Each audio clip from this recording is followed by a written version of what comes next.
নমস্কাৰ প্ৰিয় বন্ধুসকল মোৰ ইউটিউব চেনেল এষ্ট্ৰচৰবলৈ সকলোকে স্বাগতম জনাইছোঁ।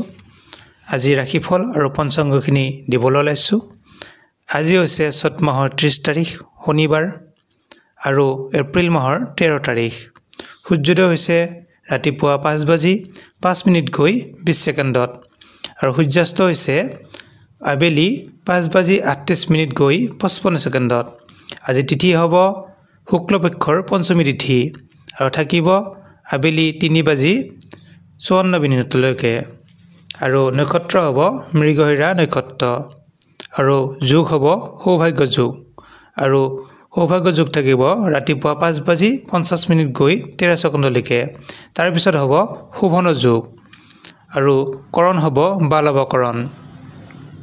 আজি যদি শিশুৰ জন্ম হয় বৃষ ৰাশি হ'ব আৰু বৰ্ণ হ'ব শূদ্ৰ বৰ্ণ আৰু গণ হ'ব দেৱগণ, অস্থি হ'ব কুকুৰৰ অস্থি আৰু মহেন্দ্ৰ যোগ হ'ব আৰু অস্তুতৰী হ'লে ৰবি দশা হ'ব, বিংশোত্তৰী হ'লে মংগলৰ দশা হ'ব আৰু আবেলি 4:32 যোৱাত মিথুন ৰাশি হ'ব আৰু বৰ্ণ হ'ব বৈশ্য বৰ্ণ আৰু শেষ ৰাতি 4:34 যোৱাত মনুষ্যগণ আৰু সাপৰ অস্থি হ'ব আৰু আদ্য ঋতু হ'লে 7 দিনীয়া প্ৰতিহিতা যোগ হ'ব আৰু মৰণৰ দুখ মানে মানুহজনৰ যদি মৃত্যু হয় দুখ পাব 1 পদ আৰু যোগিনী থাকিব দক্ষিণ দিশত আৰু আবেলি 3:54 যোৱাৰ পিছত পশ্চিম দিশত।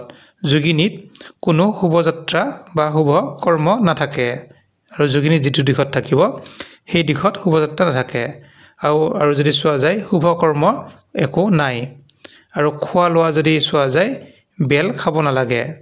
আৰু আপোনালোকৰ যদি আমি ৰাশিফলটো চাওঁ, মেষ ৰাশিৰ ৰাশিফল হ'ব ধুনীয়াকৈ চাব লাগিলে কৰ্মত উন্নতি হ'ব আৰু পেটৰ অলপ অসুখ হ'ব পাৰে, পেটৰ গণ্ডগোল হ'ব পাৰে, পেটৰ বিষ হ'ব পাৰে, অলপ সাৱধানে থাকিব আৰু আপোনালোকে পাৰিলে মংগলৰ নাম লৈ আগবাঢ়িব, যিহেতু মংগল গ্ৰহ আপোনালোকৰ ৰাশিৰ অধিপতি গ্ৰহ আৰু মন্ত্ৰটো হৈছে ওম হ্ৰিং শ্ৰীং মংগলাই নম। এইটো পাঠ কৰিব। এতিয়া আহিছোঁ বৃষ ৰাশিৰ কৰ্ম ব্যস্ততা আৰু কৰ্মত সুনাম লাভ কৰিব, সকলোতে আগবাঢ়িব পাৰিব আৰু বৃষ ৰাশিয়ে শুক্ৰৰ নাম ল'ব। ক'ৰবাত যদি যাত্ৰা কৰে শুক্ৰৰ নাম লৈ যাত্ৰা কৰিব। শুক্ৰৰ মন্ত্ৰ হৈছে ওম হ্ৰিং শ্ৰীং শ্ৰী শুক্ৰাই নমঃ। জপ কৰিলে শুভ ফল লাভ কৰিব। এতিয়া আহিছোঁ মিথুন ৰাশিৰ বন্ধু লাভ, বহুত বন্ধু লগ পাব, শুভ বন্ধু ভাল বন্ধু লগ পাব, ক'ৰবাত গ'লে কৰ্মত সুফল পাব আৰু যিসকলে দূৰভ্ৰমণ যাত্ৰা কৰিব ইচ্ছা কৰে তেওঁলোকে যাত্ৰা কৰিব পাৰে।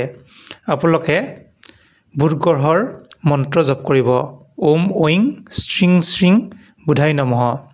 এতিয়া আহিছোঁ কৰ্কট ৰাশিৰ নতুন যোগাযোগ। আপোনালোকে যদি কাৰোবাত যোগাযোগ কৰিব ইচ্ছা কৰে নতুন যোগাযোগ আৰম্ভণি হ'ব আৰু কৰ্মত যোগাযোগ আৰু বিদ্যাৰ্থীৰ কাৰণে শুভ, যিসকলে উকিল আছে উকিলৰ কাৰণেও অতি শুভ। আপোনালোকে চন্দ্ৰৰ প্ৰতিকাৰ কৰিব আৰু চন্দ্ৰৰ নাম লৈ আগবাঢ়িব। চন্দ্ৰৰ মন্ত্ৰটো হৈছে ওম ঐং ক্লিং শ্ৰী সোমাই নমঃ। এইটো পাঠ কৰি যাত্ৰা কৰিব। এতিয়া আহিছোঁ সিংহ ৰাশি যদি ক'ৰবাত যদি কাম আছে কামত কৃতকাৰ্যতা লাভ কৰিব, কৰ্মত যিকোনো প্ৰতিযোগিতামূলক যদি পৰীক্ষা দিয়ে তাত কিন্তু আগবাঢ়িব পাৰিব আৰু সিংহ ৰাশিৰ জাতক জাতিকাসকলে ৰবিৰ প্ৰতিকাৰ কৰিব, ৰবিৰ নাম লৈ আগবাঢ়িব। ৰবিৰ মন্ত্ৰটো এনেধৰণৰ ওম হ্ৰিং শ্ৰী সূৰ্যাই নমঃ। এইটো পাঠ কৰি আগবাঢ়িব।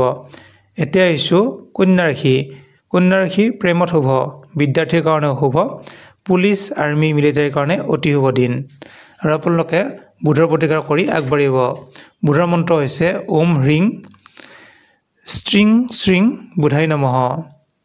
গতিকে এতিয়া আহিছোঁ তুলা ৰাশিৰ কৰ্মত উন্নতি, যিসকলে কৰ্ম কৰি আছে তেওঁলোকৰ উন্নতি লাভ আৰু সকলোৰে শুভ।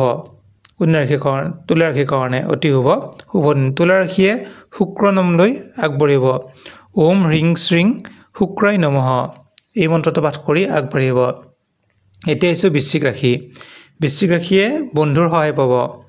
যদি ক'ৰবাত যাত্ৰা কৰে যাত্ৰাত শুভ, কৰ্মত শুভ আৰু আপোনালোকে নতুন গৃহ নিৰ্মাণ কৰিব পাৰিব তেতিয়াহ'লে শুভ দিন আগবাঢ়িব আৰু ব্যৱসায়ত শুভ আপোনালোকে পাৰিলে মংগলৰ নাম লৈ আগবাঢ়িব মংগলৰ মন্ত্ৰটো হৈছে ওম হ্ৰিং শ্ৰীং মংগলাই নমঃ এতিয়া আহিছোঁ ধনুৰাশিৰ ক্ৰীড়াত শুভ যিসকলে খেলা ধূলা কৰে নাচ গান কৰে তেওঁলোকৰ কাৰণে অতি শুভ দিন আৰু আগবাঢ়িব পাৰিব আৰু আপোনালোকৰ বৃহস্পতিৰ নাম লৈ আগবাঢ়িব বৃহস্পতি মন্ত্ৰটো এনে ধৰণৰ ওম হ্ৰিং ক্লিং হুৰুং বৃহস্পতি নমঃ এতিয়া আহিছোঁ মকৰ ৰাশিৰ ভ্ৰমণৰ যোগ যিসকলে দূৰভ্ৰমণ কৰিব ইচ্ছা কৰে তেওঁলোকৰ কাৰণে বহুত শুভ দিন আৰু আপোনালোকে দূৰভ্ৰমণ যদি যাত্ৰা কৰে শনি নাম লৈ আগবাঢ়িব শনিৰ মন্ত্ৰটো এনে ধৰণৰ ওম ঐং হ্ৰিং শ্ৰীং শ্ৰী শনিশ্চৰাই নমঃ এতিয়া আহিছোঁ